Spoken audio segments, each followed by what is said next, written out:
Bueno, pues lo primero, no podemos adentrarnos en la práctica de los recargos sin saber, en primer lugar, que dichos recargos son obligaciones accesorias. Es decir, cuando nosotros tenemos una obligación tributaria con la Administración, la obligación principal que tenemos es el pago de la cuota. Tenemos que pagar la cuota resultante del tributo a la Administración. Bueno, pues además de esa obligación principal, que viene regulada en el artículo 19 de la Ley General Tributaria, pueden surgir otras obligaciones accesorias. El artículo 25 de la Ley General Tributaria regula 3, que son los que veis ahí en pantalla. Los intereses de demora, que se desarrollan en el artículo 26 y que se exigen a causa de un pago fuera de plazo o de la presentación de una autoliquidación fuera de plazo, pero aquí hay matices que vamos a ir viendo a lo largo de la masterclass. La segunda prestación accesoria que regula la ley es la de los recargos por declaración extemporánea, que es la que se produce cuando se presenta una declaración fuera de plazo. Y la tercera prestación accesoria es la de los recargos del periodo ejecutivo, que son los que se producen cuando se paga una presentación fuera de plazo. Es muy importante que os quedéis con esa diferencia. Los recargos por declaración extemporánea se producen por presentación fuera de plazo y los recargos del periodo ejecutivo por pago fuera de plazo. Y además, por último, el artículo 25 deja la puerta abierta a que la ley pueda establecer otras obligaciones accesorias distintas a las que hemos visto. Vale, vamos a empezar por los recargos del artículo 27, los de la declaración extemporánea. Bueno, los recargos del artículo 27 son una penalización. Es una penalización que tiene Hacienda, así de forma un poco coloquial para entendernos, ¿vale? Es una penalización que tiene Hacienda para cuando presentamos fuera de plazo una autoliquidación o una declaración complementaria. Por si alguien no conoce la diferencia entre autoliquidación y declaración complementaria, en la autoliquidación declaras y calculas por ti mismo los impuestos que debes pagar, no lo hace la Administración. Y la declaración complementaria, como su nombre indica, pues complementa algo que no se haya declarado previamente o se cambia algún aspecto. Pues bien, una vez explicados estos conceptos, vamos a repetir. Los recargos del artículo 27 son la penalización que puede utilizar Hacienda cuando presentamos una autoliquidación o una declaración complementaria fuera de plazo. Otra característica importante es que esa presentación fuera de plazo tiene que haberse producido sin requerimiento previo de la Administración, es decir, tiene que haberse realizado de forma espontánea. ¿Y qué significa para Hacienda que esa presentación extemporánea se haga sin requerimiento previo, de forma espontánea?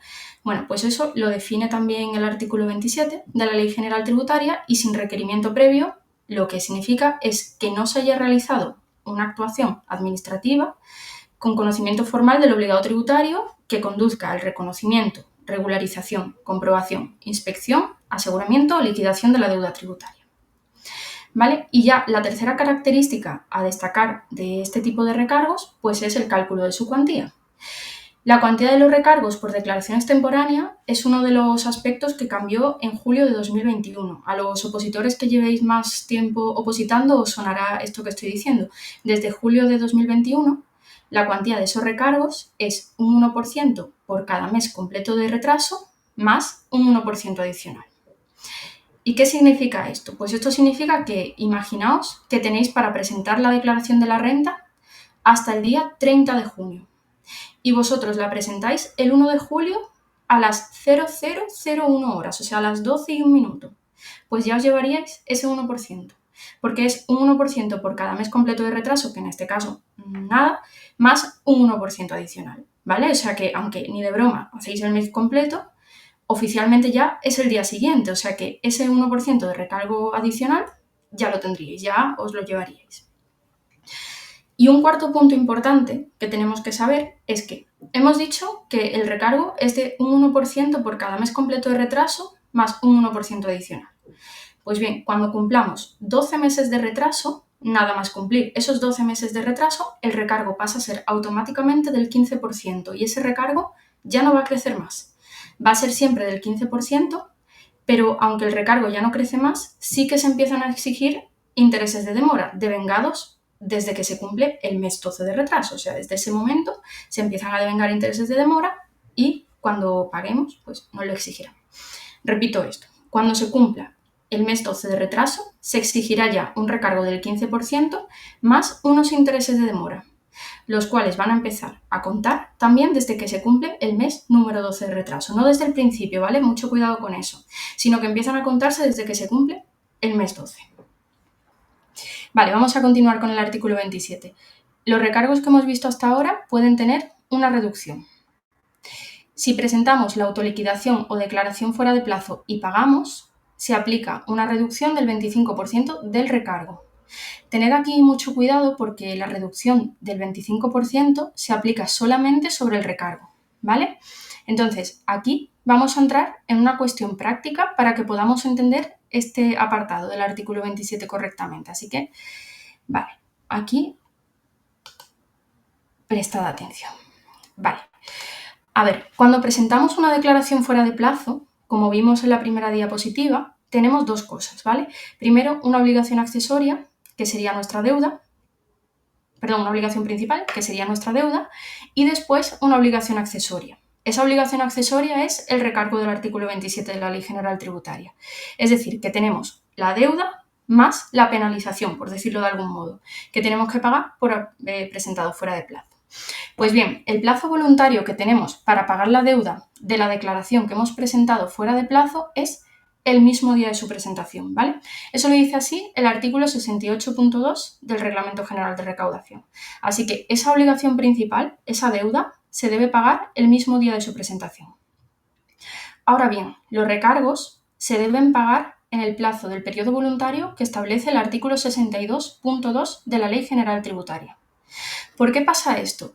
Esto pasa porque los recargos no son una autoliquidación o una declaración que nosotros presentamos. Los recargos son una liquidación que nos hace la administración y que además en la práctica sigue, o al menos debe seguir, porque si no se puede recurrir, es indefensión, ¿vale? Sigue el mismo curso que se sigue en prácticamente todos los procedimientos tributarios.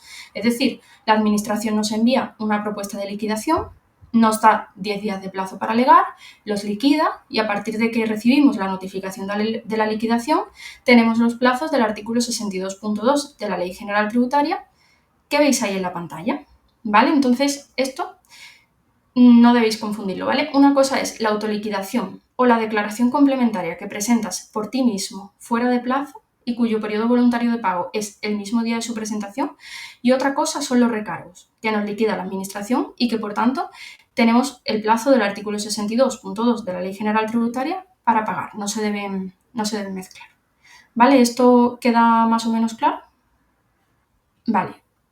Bueno, pues bien, esta es la razón, esto que os acabo de explicar, es la razón por la que el artículo 27.5 de la Ley General Tributaria dice.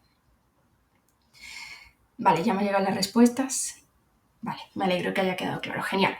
Pues vale, esto que acabo de explicar, como decía, es la razón por la que el artículo 27 de la Ley General Tributaria dice: el importe de los recargos se reducirá en el 25% siempre que se realice el ingreso total del importe restante del recargo en el plazo del apartado 2 del artículo 62 de esta ley, abierto con la notificación de la liquidación de dicho recargo, y siempre que se realice el ingreso total del importe de la deuda resultante de la autoliquidación extemporánea o de la liquidación practicada por la Administración derivada de la declaración extemporánea al tiempo de su presentación, ¿vale?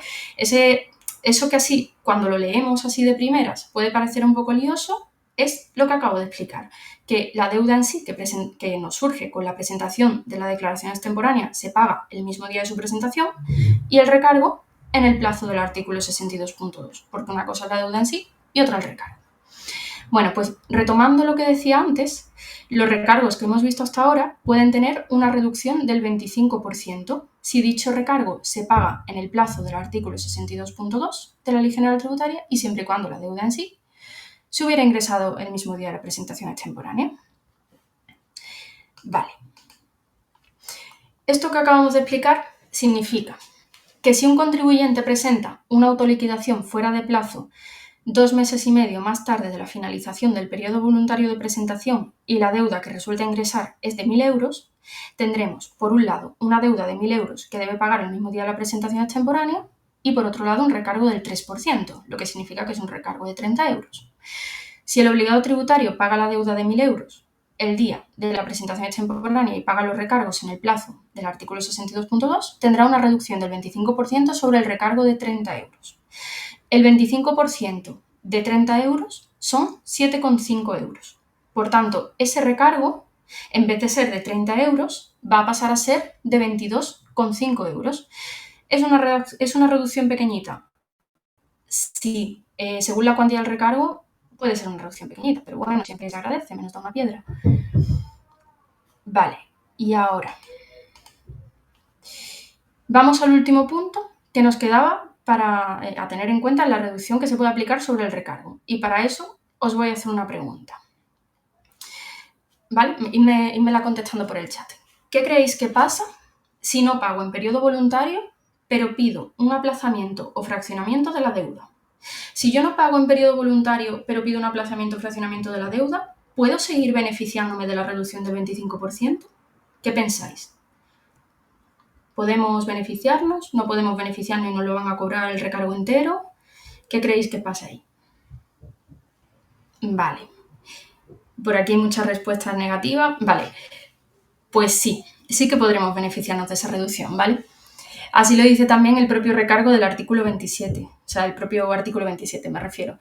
El propio artículo 27 señala la posibilidad de beneficiarnos siempre que se realice el ingreso en el plazo o plazos fijados en el acuerdo de aplazamiento o fraccionamiento de dicha deuda.